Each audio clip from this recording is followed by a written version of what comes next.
जो बिलुष को स्पर्श करते हैं, बिल्वाष्टक, जो बिलुष का दर्शन करते हैं, स्पर्शनम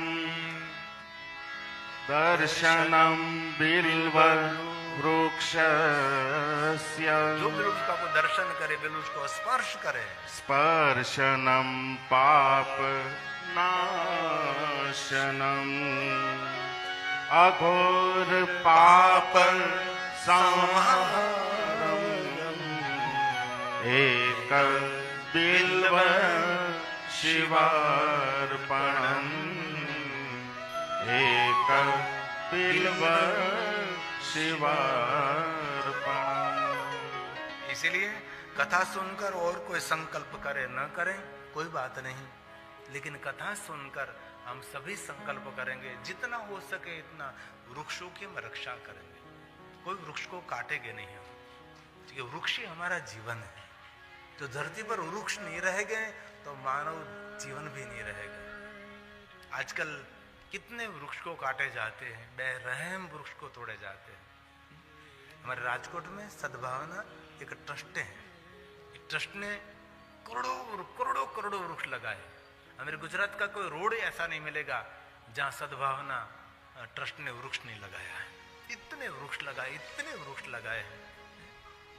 और उन लोगों का संकल्प है कि पूरे भारत को ऊपर से देखा जाए तो गुजरात पूरा एकदम हरा भरा दिखाना चाहिए।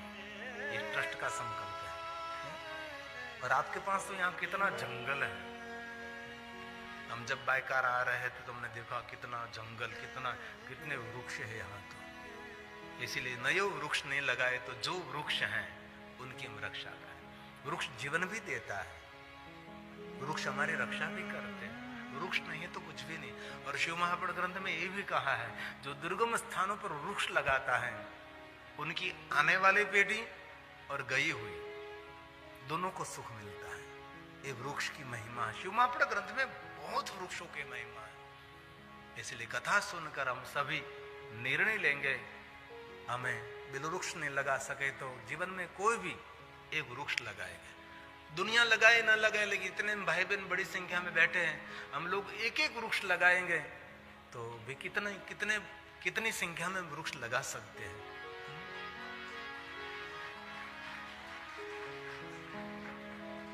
ये दृश्य जहां मैं रहता हूं वहां का है। मैं जंगल में रहता हूं, जहां घास नहीं उगता था, इस पत्थर वाली धरती में हमने वृक्ष लगाए हैं।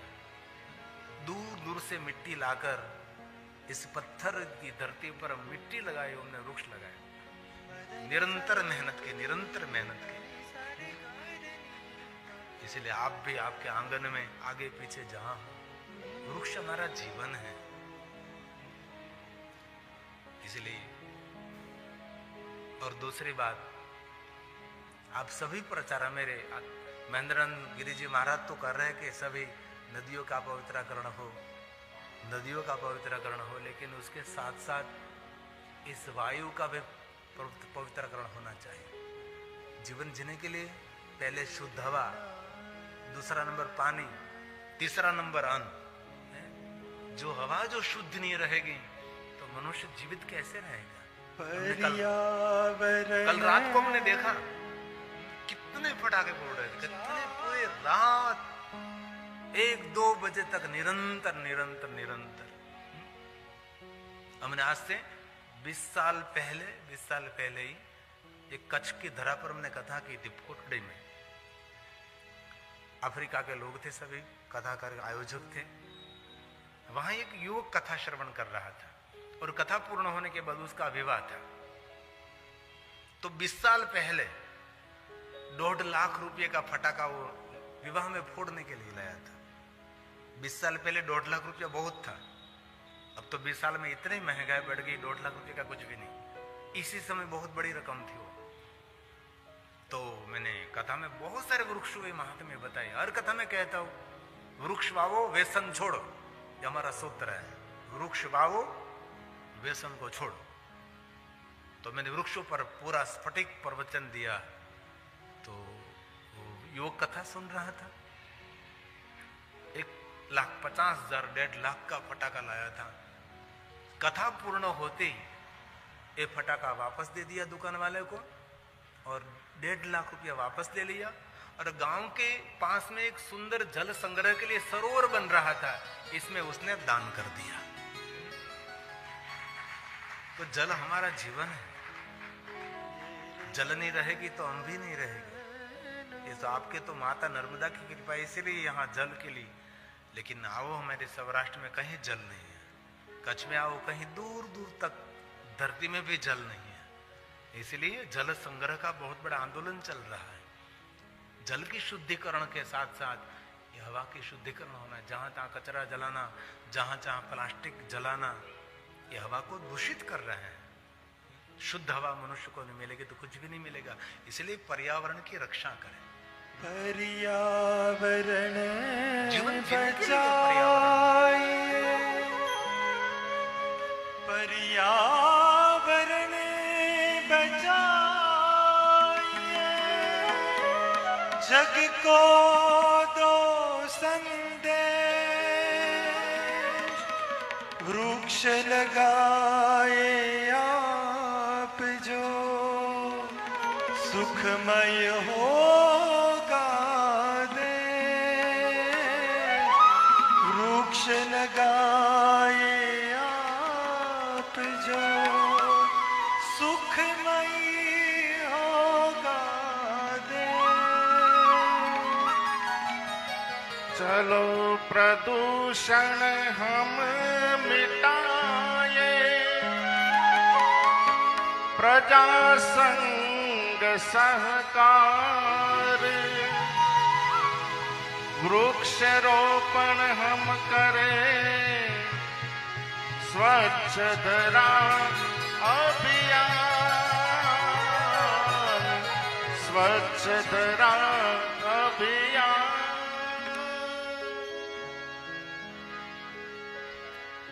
इसलिए बिलवृक्ष की सेवा करें। और दूसरी बात, शिव महापुराण ग्रंथ में कहा है, महादेव का जहां शिवालय है वहां आसपास वृक्ष लगाने की बहुत महिमा है। और शिवालय के आसपास वृक्ष लगाए, फूल चढ़ाने वाले बहुत लोग हैं, लेकिन इस शिवालय के आसपास फूल छोड़ लगाने वाले कितने हैं? और कभी भी भगवान महादेव को जलाभिषेक करने के लिए जल का लोटा लेकर आप जा रहे हैं और भगवान महादेव के शिवालय के आसपास कहीं कोई वृक्ष पानी के बिना सूख रहा है, तो जल का लोटा सूखता हुआ वृक्ष को अर्पण कर दीजिए। महादेव को जल की कोई आवश्यकता नहीं है। शिव जी को जटा पर स्वयं गंगा विराजती है। ये हमारा पहला कर्तव्य है। वृक्ष को सूख रहा है और उसको जल नहीं अर्पण कर रहे हैं, और महादेव को इस स्वयं शिव ने कहा है, कोई भी पौधे को तृप्त करता है वो मेरी ही पूजा करता है। महादेव ने स्वयं ने गाया है।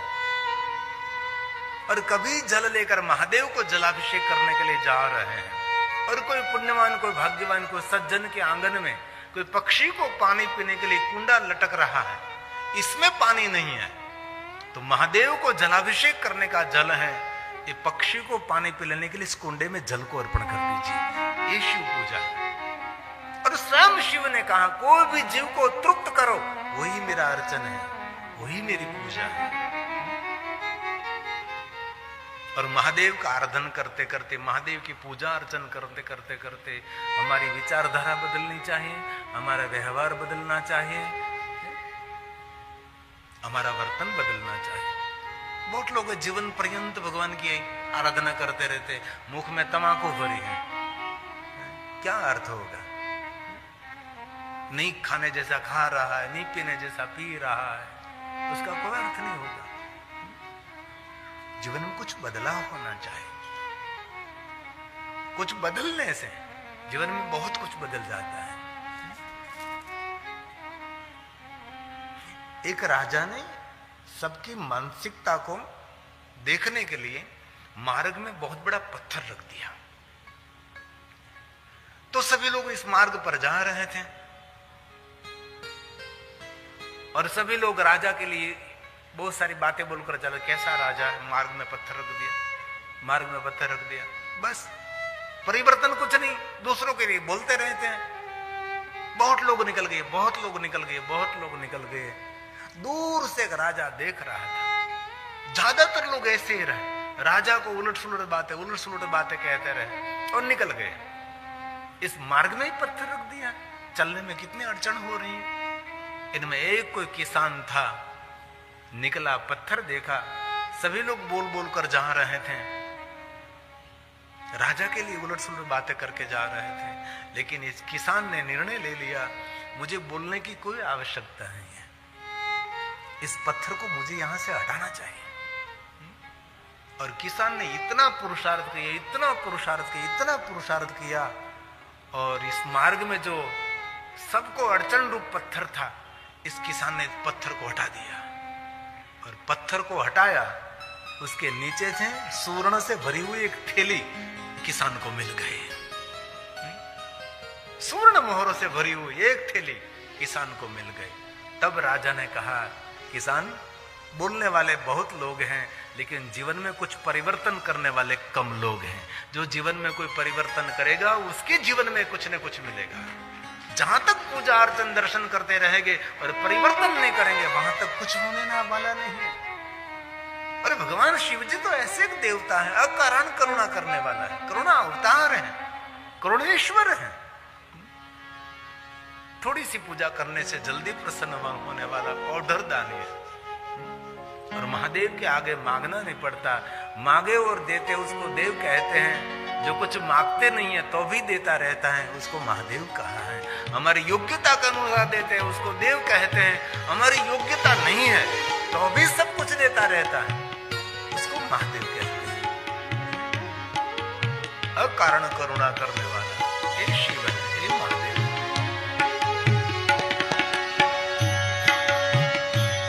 हे करुणेश्वर,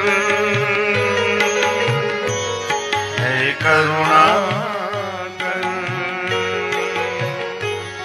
हे करुणेश्वर, हे करुणाकर। शिव शंकर आए मेरे आंगन, बाल त्रिपुंड करो में तो चंदन। शिव शंकर आए मेरे आंगन, बाल त्रिपुंड करो में तो चंदन। तेरी पूजा करो दिल से वंदन, ना रहे कोई माया के बंधन। तेरी पूजा करो दिल से वंदन, ना रहे कोई माया के बंधन। हे करुणेश्वर, हे करुणाकर, हे करुणेश्वर, हे करुणाकर।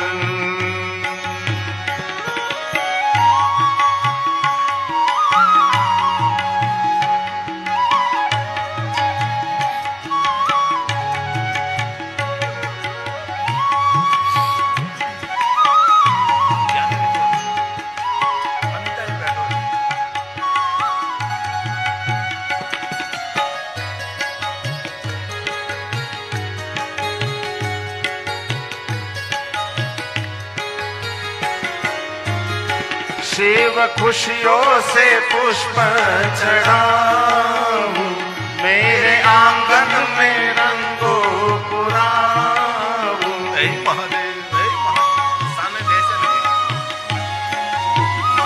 शिव खुशियों से पुष्प चढ़ाऊं, मेरे आंगन में रंगो पुराऊं। हर घर में तो बंधाऊ, भोग नैवेद्य पकवान चढ़ाऊं। हर घर में तो तोरण बंधाऊ, भोग नैवेद्य पकवान धराऊं। हे करुणेश्वर, हे करुणाकर, हे करुणेश्वर, करुणा कर।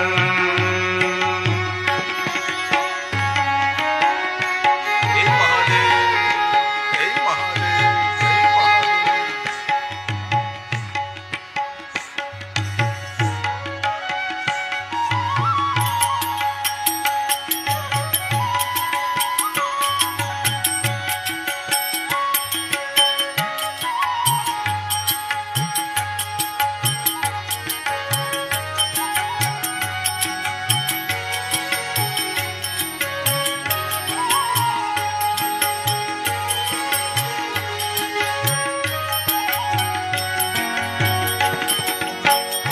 शिव मंदिर में दीप जलाऊं, हर नगर में तो शिव गुण गाऊं।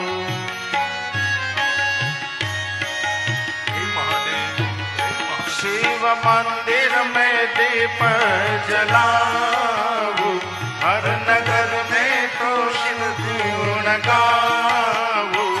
दीपमाला के दर्शन में पाऊं, धन्य धन्य में पावन हो जाऊं। दीपमाला के दर्शन में पाऊं, धन्य धन्य में पावन हो जाऊं। हे करुणेश्वर, हे महादेव। हे करुणा कर। हे करुणेश्वर,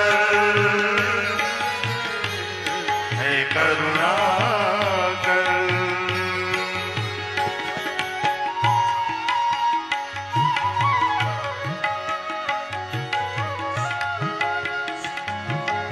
हे महादेव, हे महादेव, हे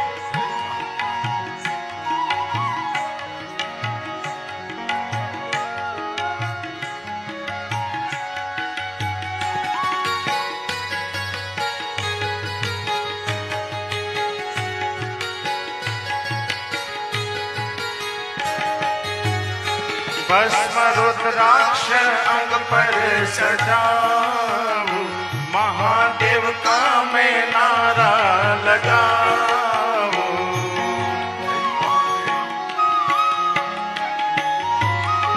भस्म रुद्राक्ष अंग पर सजाऊं, महादेव का मैं नारा लगाऊं। हरदम गिरि गुण नाम गाऊं, शिव शरणों में शीश झुकाऊं। हरदम गिरि गुण नाम गाऊं, शिव शरणों में शीश झुकाऊं। हे करुणेश्वर, हे करुणा कर। हे करुणेश्वर, हे करुणा कर। शिव शंकर माये मेरे आंगन, बाल त्रिपुंड करूं मैं तो चंदन। शिव शंकर आए मेरे आंगन, बाल त्रिपुंड करूं मैं तो चंदन। तेरी पूजा करूं दिल से वंदन, ना रहे कोई माया के बंधन।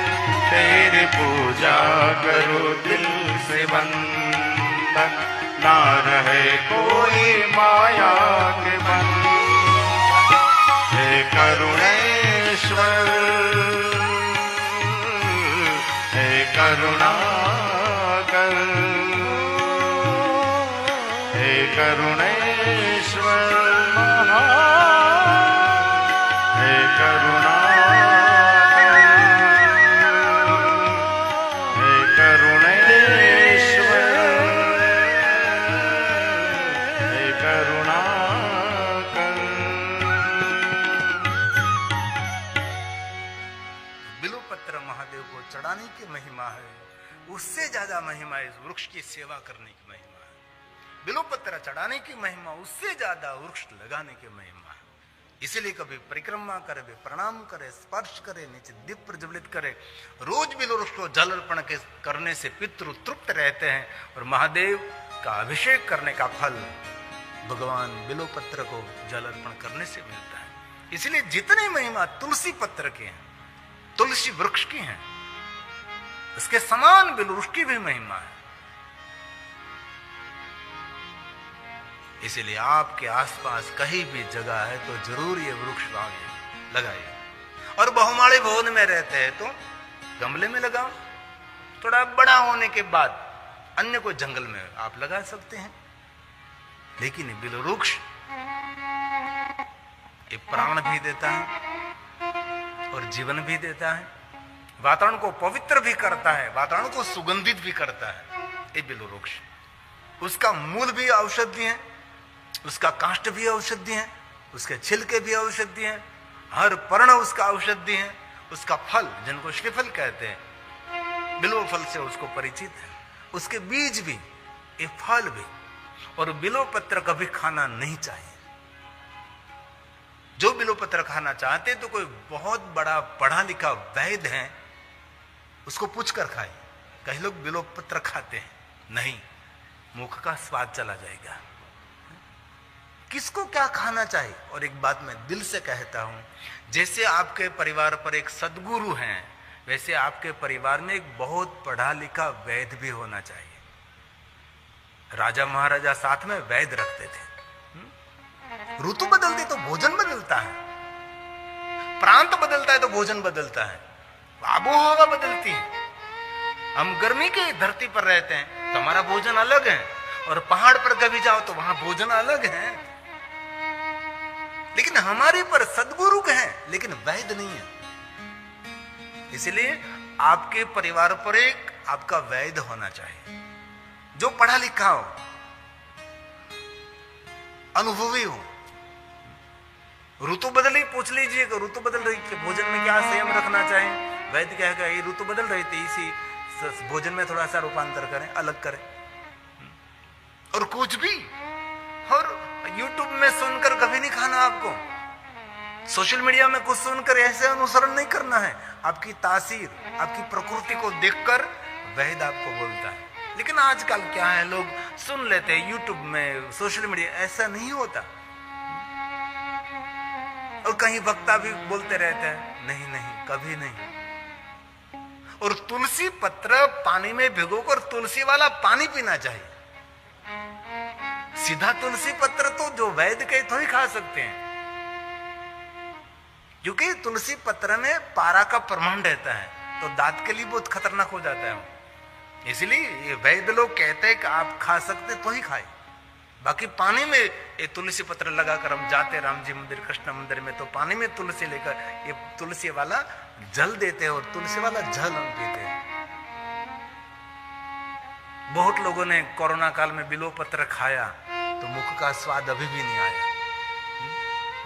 जो सबका फल, भोजन का स्वाद अलग अलग रहता है, स्वाद उसका चला जाता है। इसलिए आपको स्वयं को कुछ नहीं करना है, उसके निष्णांत है, उनको पूछकर कुछ करना है। जो पूजा अर्चन, कुछ यज्ञ याग आदि करना है तो बहुत आचार्य, पढ़ा लिखा आचार्य है, जिलों में पाठशाला में जिन्हें अभ्यास किया, उसको पूछकर पूजा पाठ अर्चन करें। कोई तिथि आ रही, कोई योग आ रहा है तो बहुत पढ़ा लिखा जो आचार्य है उनको पूछे कि अभी योग चल रहा है तो इसी समय मुझे क्या आराधना करनी चाहिए। और कुछ शरीर में कुछ बदलाव हो रहा है तो कोई पढ़े लिखे वैद्य को पूछे, इस बदलाव हो रहा है, मेरी आयु 40 साल की होगी, 50 साल का, मैं 60 साल का हो गया, तो अब मुझे क्या परिवर्तन करना चाहिए, तो आपको मार्गदर्शन करेंगे। इसलिए बिल्व वृक्ष एक आयुर्वेदिक वृक्ष है, वातावरण को सुगंधी भी करता है, वातावरण को पवित्र भी करता है। तो बहुत सारी कथा शिव महापुराण अंतर्गत है। आज मुझे सती प्रागट्य करना है, तो थोड़े समय में मैं माँ जगदम्बा सती का प्रागट्य करना को, कल शिव सती का विवाह करेंगे, शिव पार्वती के विवाह की कथा करेंगे, और अंतिम दिन भगवान कार्तिकेय और गणेश जी की महिमा थोड़ी सी गाएंगे। और 9वें दिन की कथा का समय है 9:30 से 12:30 बजे तक। बस अंतिम दिन तो 9वें दिन की कथा का समय रहेगा, सुबह का समय रहेगा। बाकी तो रोज 2:30 समय है। आज 7वां दिन, कल 8वां दिन और 9वें दिन की कथा का समय सुबह का रहेगा।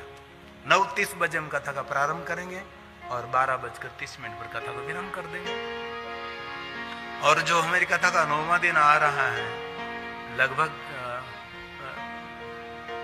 ये माक्षर मास शुक्ल पक्ष की छठ की तिथि होगी। अब मैं देख लूंगा, लगभग तो ही तो गूगल में देख लीजिए।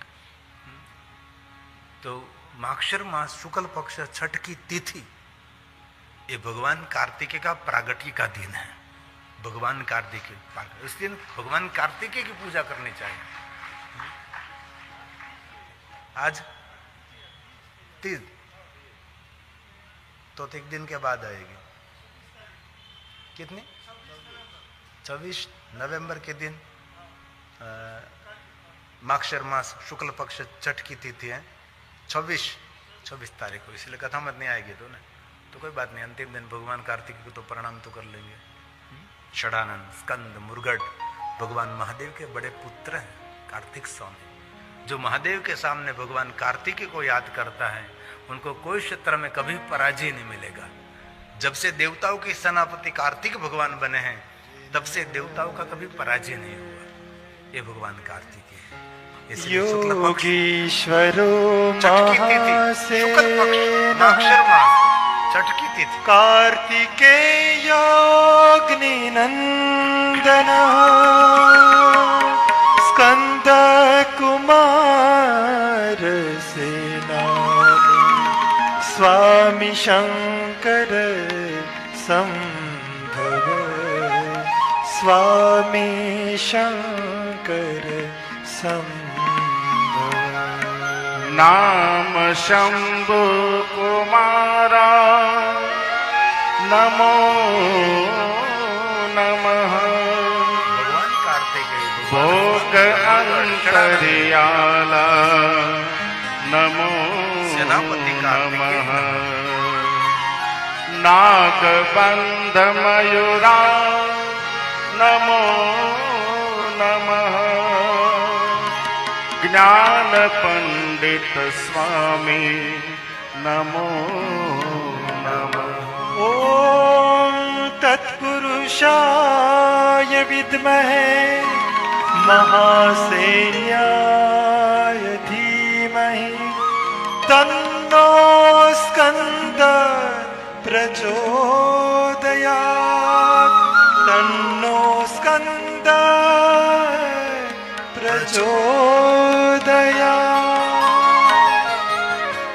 तो शिव महापुराण का रुद्र संहिता का पहला भाग, जिनका नाम है सृष्टि खंड, रुद्र संहिता का दूसरा जो विभाग है उसका नाम है सती खंड।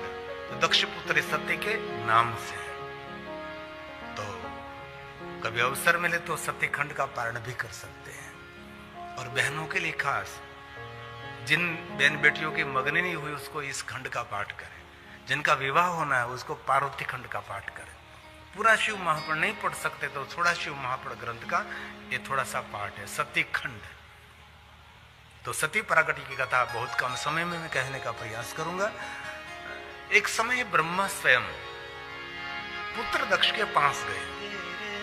एक समय किस युग में हुआ, किस कल्प में हुआ, ऐसा कुछ भगवान व्यास नहीं कहते। बस एक समय भगवान बोले एकस्मिन्नन्तरे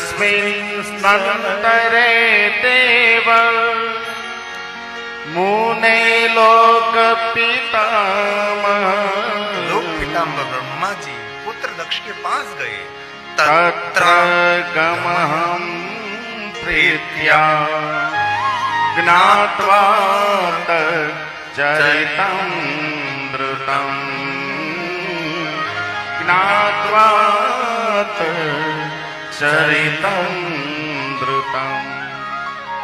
दक्ष महाराज को मालूम हुआ कि पिताजी ब्रह्मा जी का आगमन हुआ प्रदेश नगर में। पिताजी का बहुत बड़ा आदर किया, सम्मान किया और सुंदर ऊंचा आसन दिया ब्रह्मा जी को। दक्ष महाराज नीचे बैठकर हाथ जोड़कर कहने लगे, पिताजी बहुत प्रसन्नता व्यक्त करता हूं, आप प्रदेश नगर में पधारें। आप कहिए मैं आपकी क्या सेवा करूं।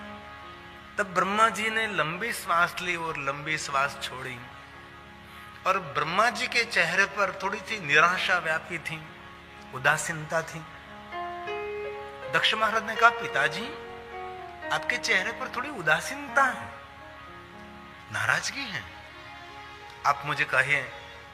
तब ब्रह्मा जी ने लंबी श्वास छोड़कर कहा, पुत्र दक्ष अब मेरा पुत्र है, आपके पास धन संपत्ति वैभव मान सम्मान प्रतिष्ठा सब कुछ आपके पास है, लेकिन आपका दाम्पत्य जीवन पूर्ण नहीं लग रहा मुझे, आपका दाम्पत्य थोड़ा अधूरा है। दक्ष महाराज ने कहा, पिताजी ऐसा तो क्या है कि मेरा दाम्पत्य जीवन अपूर्ण है? तब ब्रह्मा जी ने कहा, दक्ष महाराज दाम्पत्य जीवन तब पूर्ण होता है पुत्र जन्म से नहीं, जिनके दाम्पत्य में पुत्री जन्म लेते हैं तब दाम्पत्य जीवन मंगलमय कहलाता है। आपके वहां पुत्री जन्म होनी चाहिए, बेटी का जन्म होना चाहिए, इसीलिए आपके पास आया हूं, आपको बेटी मिले, आपको पुत्री मिले, तब आपका दाम्पत्य मंगलमय हो जाएगा। पिताजी आप मुझे मार्गदर्शन करें, मुझे क्या करना चाहिए? ब्रह्मा ने स्वयं ने कहा कि दक्ष कोई सामान्य पुत्री नहीं, जगत की जो माता है भवानी, आदि भवानी, वही आपकी पुत्री बनकर आपके दाम्पत्य को मंगलमय बनावे और प्रजेश नगर को पावन करे, धरा को पावन करे। पिताजी उनके लिए मुझे क्या करना चाहिए? ब्रह्मा ने दक्ष महाराज को कहा, दक्ष महाराज माता जगदम्बा का आराधन करो और कठिन आराधन करके मां जगदम्बा को प्रसन्न करें, और मां जगदम्बा आपके सामने प्रत्यक्ष प्रकट हो,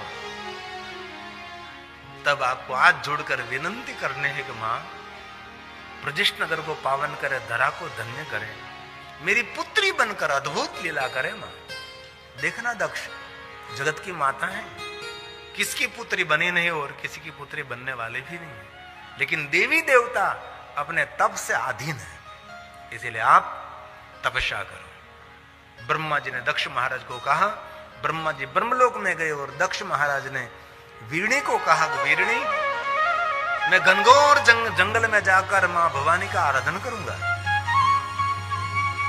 वीरणी ने पूछा कि तप करने का कोई हेतु, कोई प्रयोजन? तब दक्ष महाराज ने कहा, हे वीरणी पिता ब्रह्मा ने कहा है हमारे दाम्पत्य में पुत्री का जन्म होना चाहिए, बेटी के लिए मैं तपस्या करने लिए जा रहा हूं, बेटी के लिए।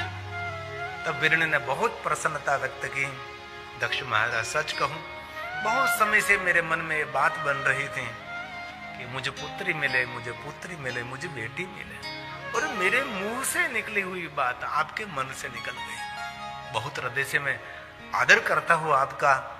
और वीरणी ने बहुत प्रशंसा की दक्ष महाराज की, बेटी के लिए, पुत्री के लिए आप कठिन तप करेंगे। नगर में सबको मालूम हुआ कि दक्ष महाराज बेटी के लिए तपस्या करने जा। नगर के जो श्रेष्ठी लोग, जो सज्जन लोग थे, ये सभी दक्ष महाराज को मिलने के लिए आए और कहा, दक्ष महाराज हमने सुना है कि आप पुत्री के लिए तपस्या के लिए जा रहे हैं। दक्ष महाराज ने कहा, पिता ब्रह्मा जी ने आज्ञा दी है। नगर के सभी लोगों ने मुहुर्मुहुर दक्ष महाराज की बहुत प्रशंसा की, और प्रजेश दक्ष महाराज बेटी के लिए, पुत्री जन्म के लिए मां जगदम्बा का आराधन करने के लिए गए। बहुत कठिन तप किया, बहुत कठिन तप किया, और दक्ष महाराज ने माता भवानी की सुंदर स्तुति की है।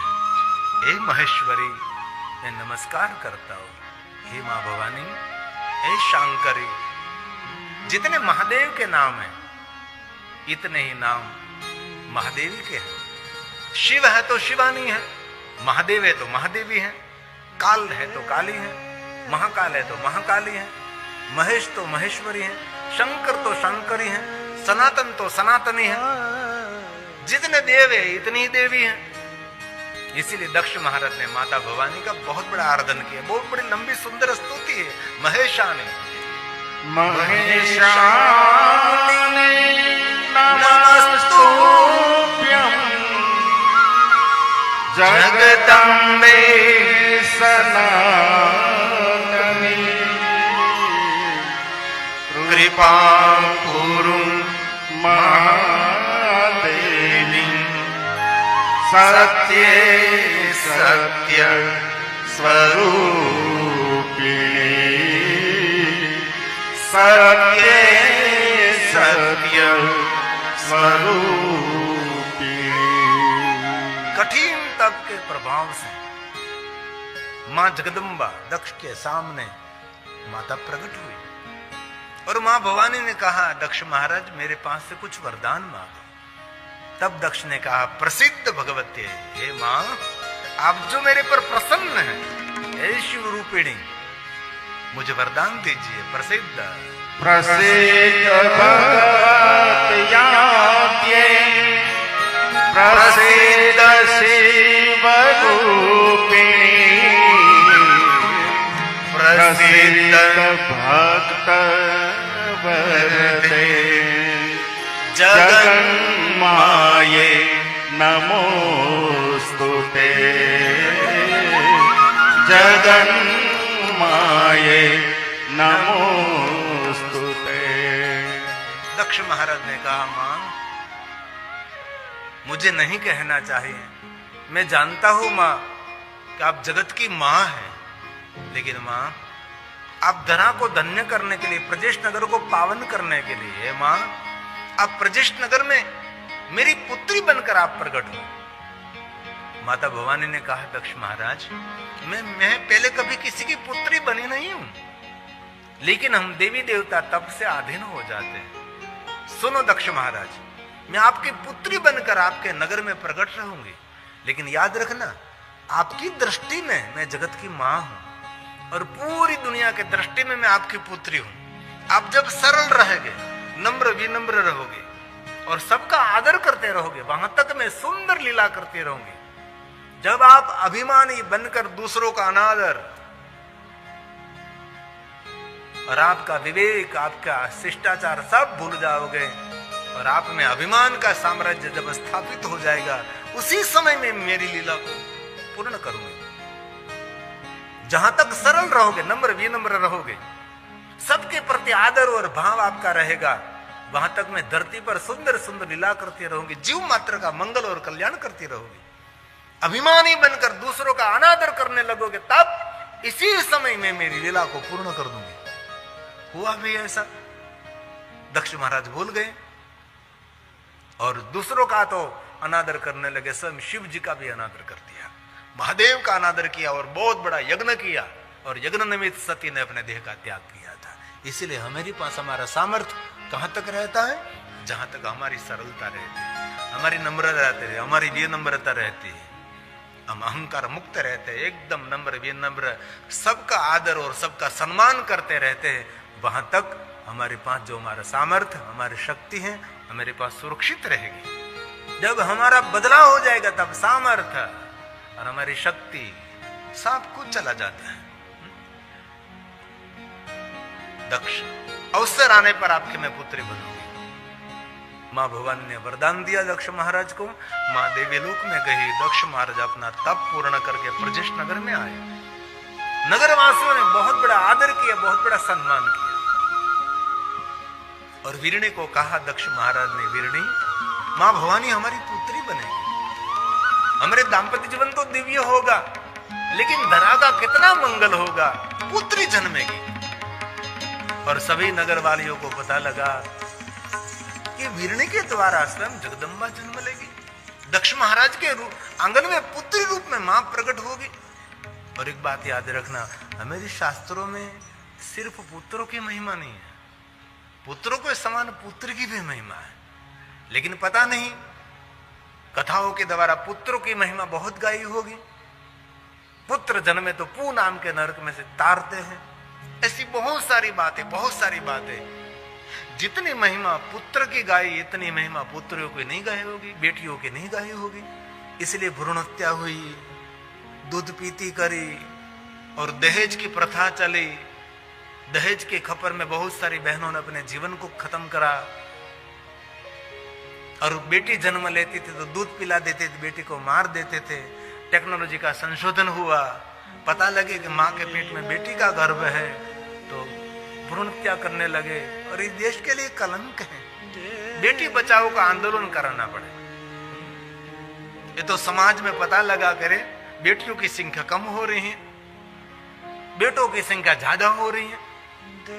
1000 लड़के और उसके सामने 700 लड़की, 300 लड़कों का कहां विवाह करेंगे। इसलिए समाज का जो संतुलन था वो खत्म हो गया। इसलिए जो बुद्धिजीवी लोगों को पता लगा, बाद में आंदोलन चला, बेटी बचाओ बेटी बचाओ, बेटी बचाओ बेटी पढ़ाओ। और एक बात कहूं, वर्तमान युग में बेटा कम माँ बाप की सेवा करते हैं, बेटी ही ज्यादा माँ बाप का ध्यान रखती है। बेटी हर सिंगार है, बेटा मिला बेटी मिली प्रभु का प्रसाद है। बेटी लाल गुलाब, बेटी से महकते दो दो घर के ख्वाब, बेटी से महकते दो दो घर के ख्वाब। इसलिए जिस दाम्पत्य जीवन में पुत्र जन्म लेती, दाम्पत्य जीवन धन्य है। और जब तक बेटी जन्म नहीं लेती वहां तक बाप भी अधूरा है, पिता भी अधूरा है। पिता की पूर्णता तब रहेगी जब उसके वहां बेटी जन्म लेती। पिता होने का एहसास ये बेटी कराती है। बेटी परमात्मा का भरोसा है, बेटी परमात्मा का विश्वास है। प्रभु ने आप पर विश्वास रखा है, उसको मैं बेटी दे सकता हूं। ये भगवान का रूप है। इसलिए जिस दंपति को भगवान ने बेटी दी है, इस दंपति को मैं हृदय से प्रणाम करता हूं कि बहुत भाग्यवान दंपति है कि भगवान ने आपको पुत्र दी, भगवान ने आपको बेटी दी। लेकिन हर युवान बेटियों को हमारे हृदय से एक प्रार्थना भी है, बहुत पढ़ना चाहिए, बहुत पढ़ना चाहिए। बाप का गौरव जरूर बेटा हो सकता है, लेकिन सही बाप का गौरव बेटी है।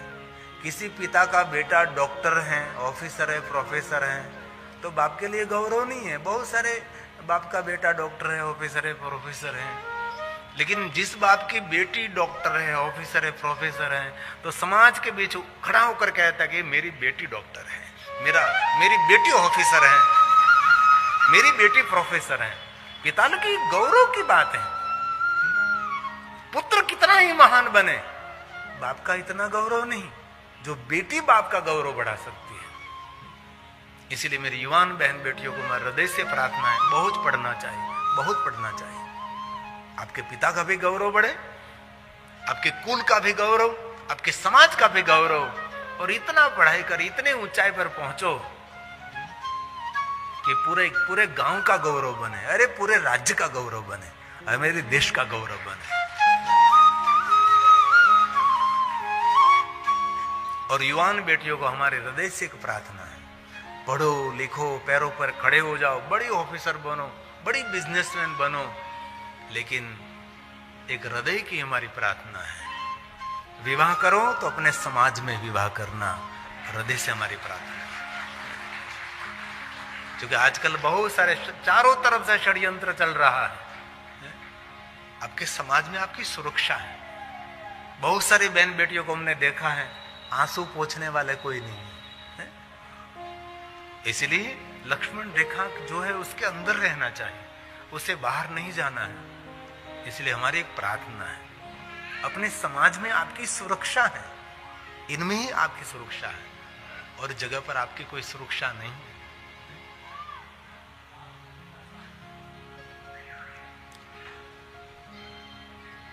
एक पिता को 3 बेटे थे, एक बेटी थी, और पिता वृद्ध होकर उसका देहांत हो गया, उसकी मृत्यु हुई। तो शमशान यात्रा जा रहे थे, तीनों बेटा साथ में थे, और शमशान यात्रा में एक बड़ा पहलवान आया, खुखार, तो उसने शमशान यात्रा रोक ली, मैं अग्नि संस्कार नहीं करने दूंगा। सभी शमशान यात्री थे, उस लोगों ने कहा कि क्यों अग्नि संस्कार नहीं करने देंगे आप? देखना, ध्यान दीजिए, बेटी का क्या मूल्य है। तो इस खुखार व्यक्ति ने, पहलवान ने कहा, जिन भाई की मृत्यु हुई आपके पिता की, उससे पास से मुझे 25 लाख रुपया लेना है। आप 25 लाख रुपया मुझे दे दीजिए, बाद में उसको अग्नि संस्कार करने दूंगा मैं।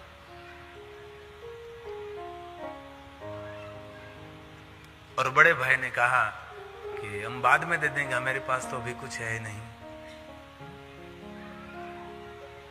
और उसके छोटे ने कहा कि मेरे पास तो कुछ भी नहीं। तीसरे ने कहा मेरे पास भी कुछ भी नहीं। तो इस पहलवान ने कहा तो इसका अग्नि संस्कार मैं करने दूंगा, जब मुझे आप 25 लाख रुपया मेरे पास आएगा तभी अग्नि संस्कार होगा। मुझे उसके पास से 25 लाख रुपया लेना था। तीनों बेटों ने कह दिया हम नहीं दे सकते, कहां से लाया, मेरे पास है ही नहीं, कुछ व्यवस्था ऐसी हो ही नहीं सकती। तीनों बेटों ने ऊंचा हाथ कर दिया, हम नहीं दे सकते। बेटी को पता लगा मेरे पिता को अग्नि संस्कार देना है, एक पहलवान ने इस यात्रा को रोक लिया है, 25 लाख रुपया देना है। तुरंत ये बेटी निकली, बाजार में गई, जितना उसके पास गहने थे, ससुर पक्ष ने दिया था, पिता ने दिया था, जो कुछ दिया सब कुछ बेच दिया और दौड़ती दौड़ती आई। आप मेरे पिता के अग्नि संस्कार के लिए मना कर रहे हैं बेटी, 25 लाख रुपया मुझे लेना है, बाद में अग्नि संस्कार होगा। बेटी ने कहा मेरे पास तो नहीं था, लेकिन मेरे पास जितने गहने थे, बेचने जैसी वस्तु बेच दी, सब कुछ, मैं 25 लाख रुपए एकत्र करके आई हूं, आप रखिए और मेरे पिता को अग्नि संस्कार करने दीजिए। बेटी ने दे दिया 25 लाख रुपया। और बाद में पहलवान ने कहा बेटा मुझे आपके पिता के पास से 25 लाख रुपया नहीं लेना था, लेकिन आपके पिता मुझे 25 लाख रुपया देकर गए थे और कहा था 3 बेटा है 1 बेटी है, जो अधिकारी है उनको 25 लाख रुपया देना है। अब आपके पिता ने मुझे 25 लाख रुपया दिया है, इसलिए मैंने किया। बेटी ये पिता का प्रसाद है, आप 25 लाख रुपया आपने बाप ने दिया, आप रखिए, ये बेटी का मूल्य। इसलिए भगवान ने बेटा दिया, बेटी दी, भगवान का प्रसाद। और अवसर आने पर मां जगदम्बा वीरणी के द्वारा माता भवानी स्वयं ब्रजेश नगर में प्रकट हुई। ब्रह्मा ने कहा नारद जी को, नारद गतेषु 9 मासेषु, 9 मास पूर्ण हो गया और ब्रजेश नगर में आद्य शक्ति भवानी जगदम्बा माता वीरणी के गर्भ से प्रकट हुई है। और ब्रह्मा ने स्वयं ने गाया गतेषु 9 मासेषु कार्यत्वा चलो किं गतिं शिवाच पूर्णे सादशमे मासे नारद सादशमे मासे नारद। माता वीरणी के द्वारा माता जगदम्बा का प्रकट हुआ। ऋषि मुनियों ने मत दिया सत्य तप के द्वारा आपकी पुत्री जन्मी, इसीलिए इसका नाम सती रखना चाहिए। पूरे ब्रजेश नगर में दक्ष पुत्री का नाम जयकार हुआ, नाम सती रखा और चारों दिशा में जय हो जय हो जय हो।